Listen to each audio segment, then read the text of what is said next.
Assalamualaikum warahmatullahi wabarakatuh.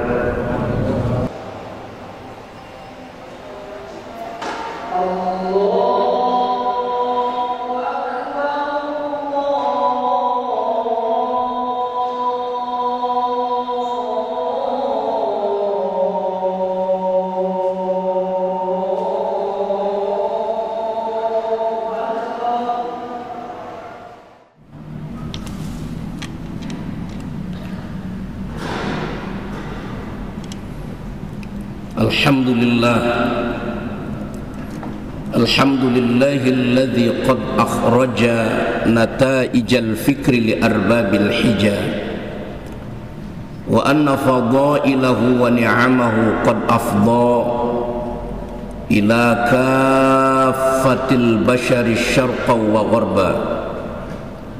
Asyhadu an la ilaha illallah al-malikul a'la lahu asma'ul husna wa sifatuhul ula. Wa ashhadu anna sayyidana Muhammadan abduhu wa rasuluhu alladzi la yantiqu 'anil hawa in huwa illa wahyu yuha.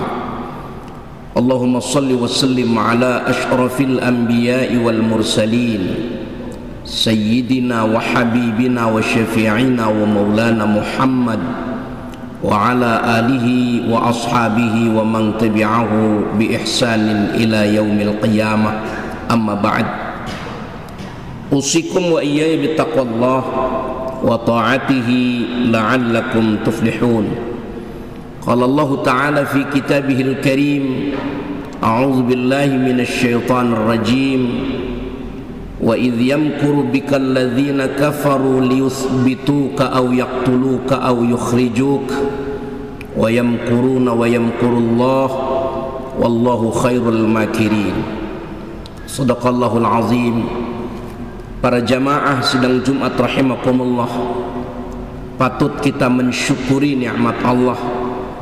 Berbagai macam nikmat Allah anugerahkan kepada kita sehingga pada hari ini kita bisa beraktivitas, termasuk di dalamnya kita melaksanakan amaliyah salat Jumat di siang hari ini, tentu dengan penuh harapan mudah-mudahan aktivitas-aktivitas yang kita lakukan dicatat oleh Allah sebagai ibadah, dan mudah-mudahan amalia salat Jumat kita di siang hari ini berkenan diterima oleh Allah Subhanahu wa taala.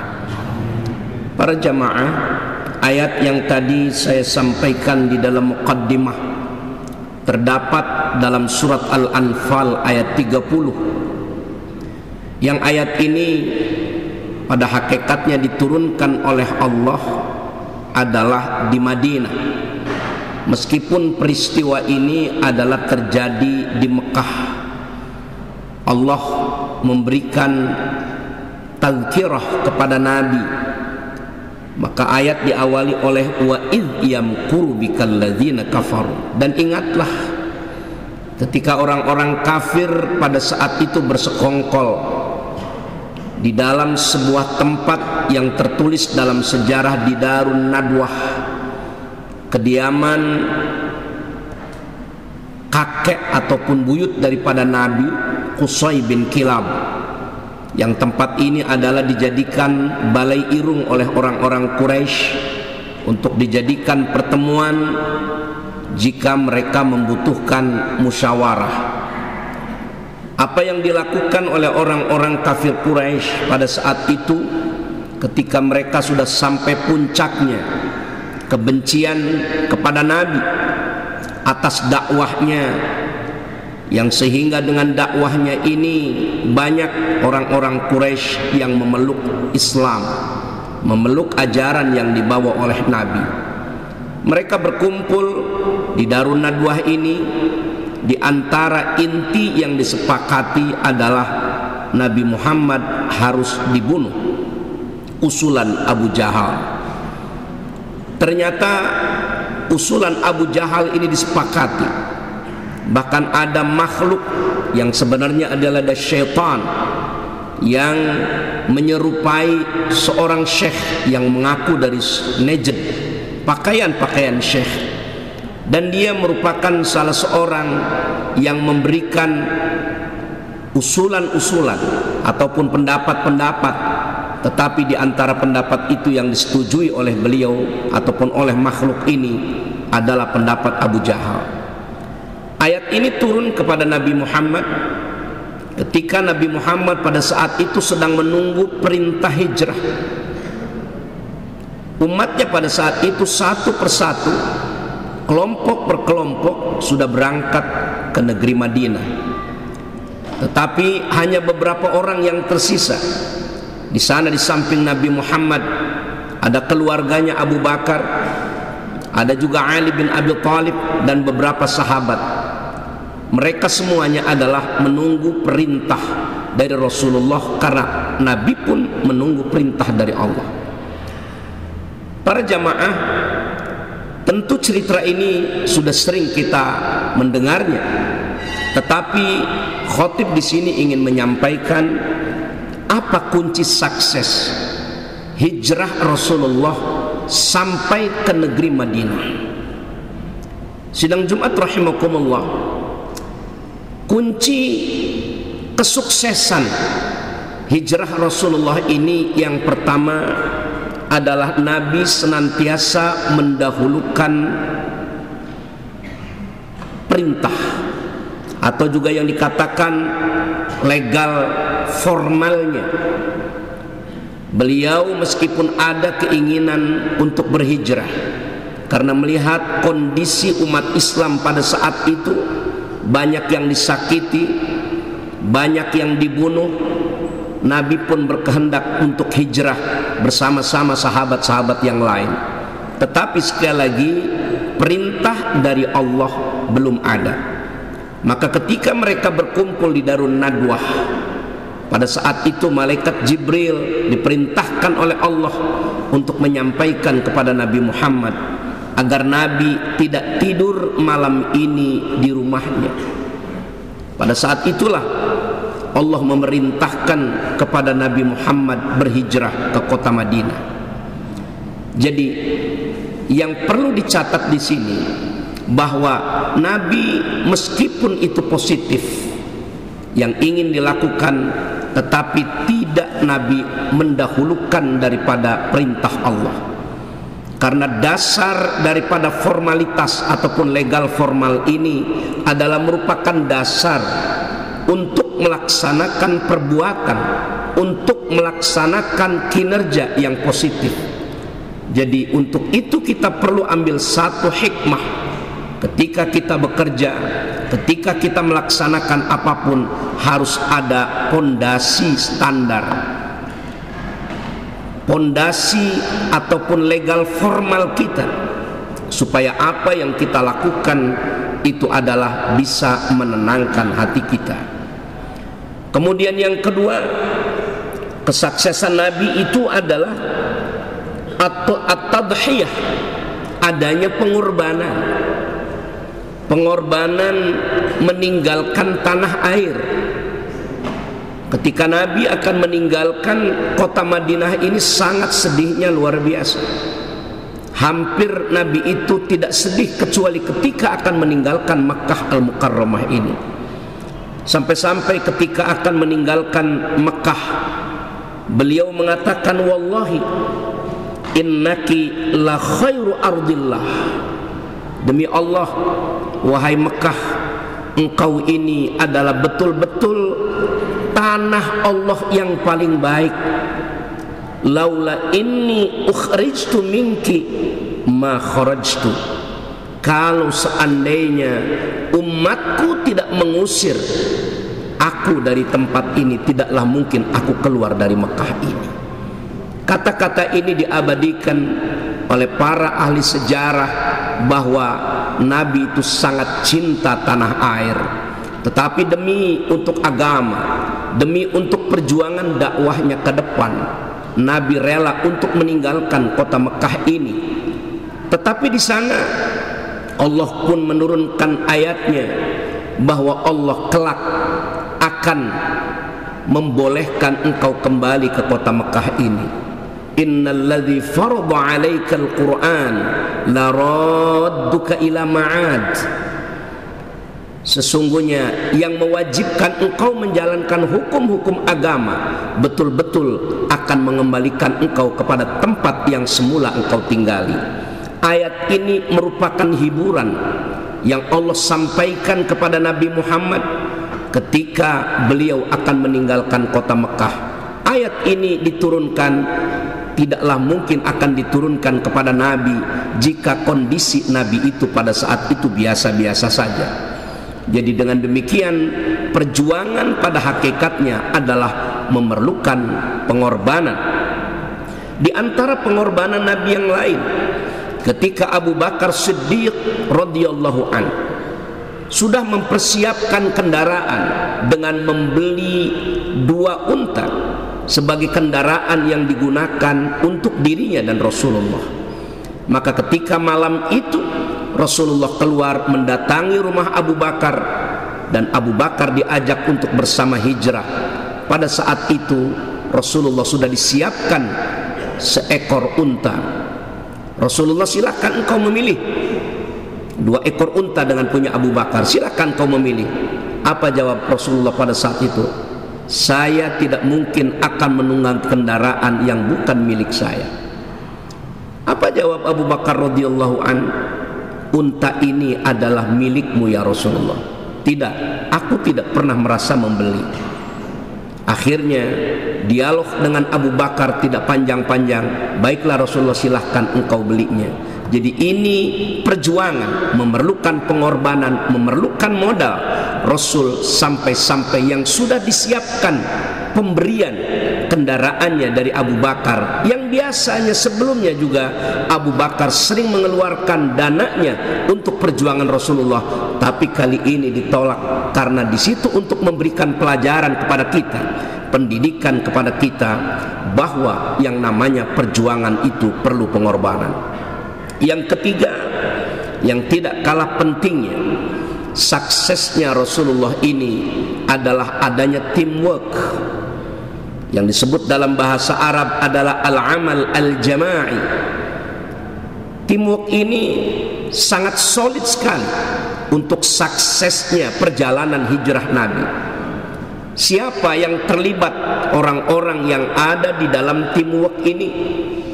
Di samping tokoh utamanya adalah Rasulullah, di sana ada seorang sahabat kentalnya, yaitu Abu Bakar Siddiq.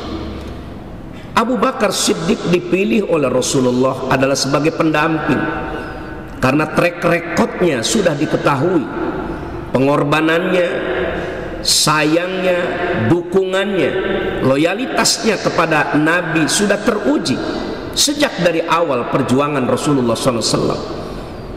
Beliau adalah bukan orang sembarangan, tapi tokoh Quraisy, mempunyai harta yang banyak. Hartanya rela untuk dikeluarkan berapapun demi untuk perjuangan Rasulullah. Dan di samping itu adalah orangnya lembut, orangnya sangat sayang.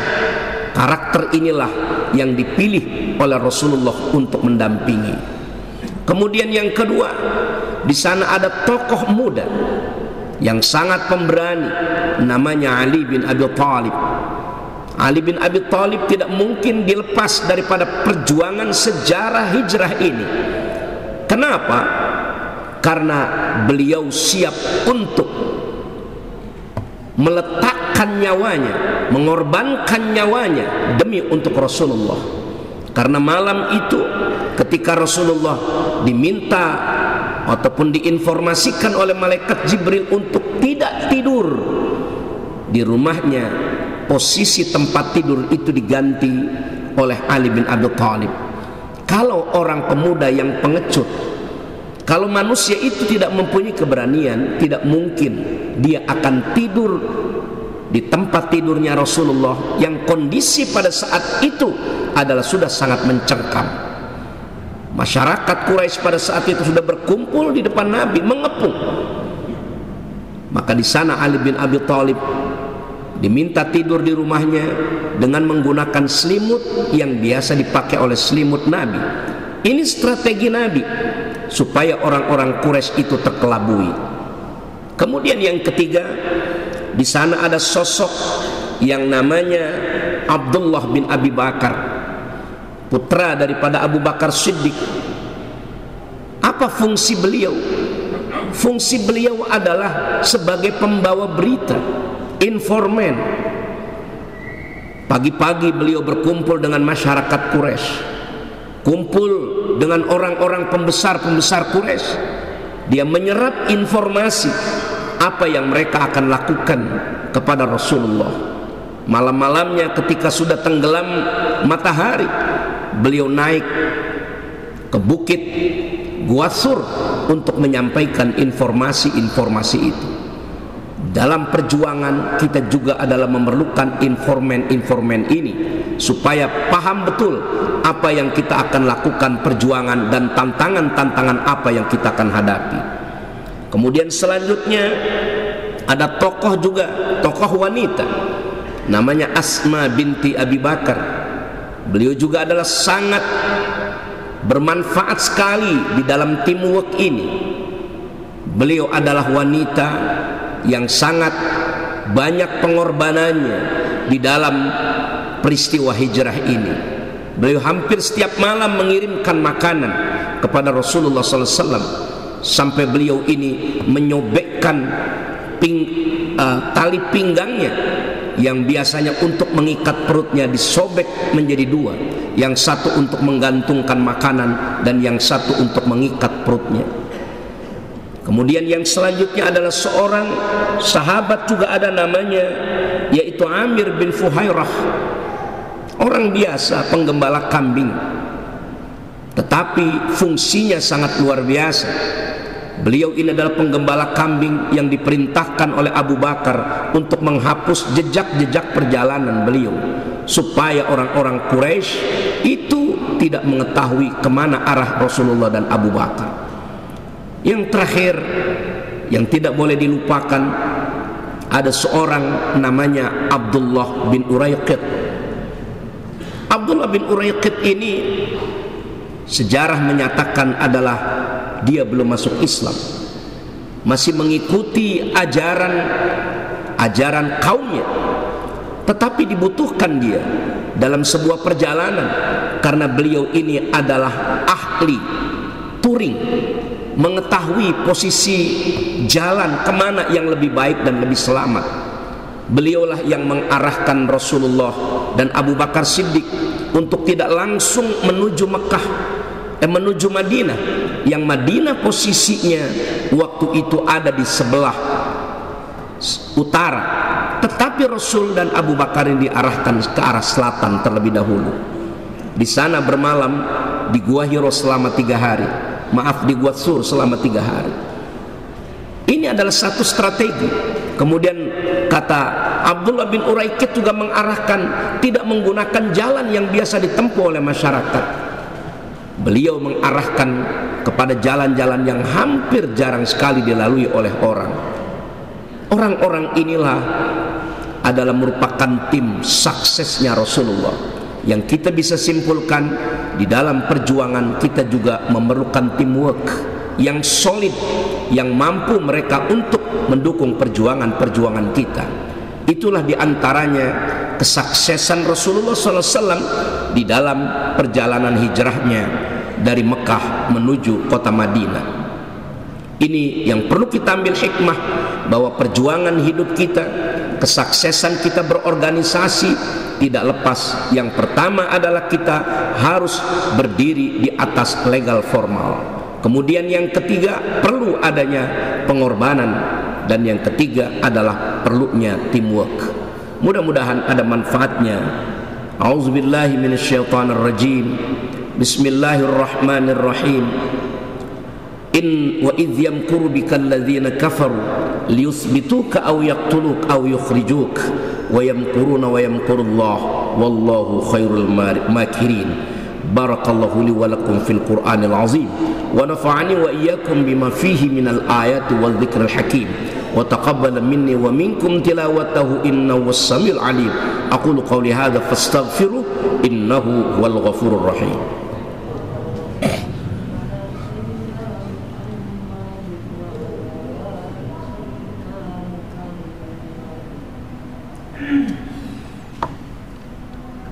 Alhamdulillah, alhamdulillahilladzi amarna bittaqwa, wa asyhadu an la ilaha illallah wahdahu la syarika lah, alladzi nahana 'an ittiba'il hawa, wa asyhadu anna sayyidana Muhammadan 'abduhu wa rasuluhu alladzi la yantiqu 'anil hawa in huwa illa wahyu yuha.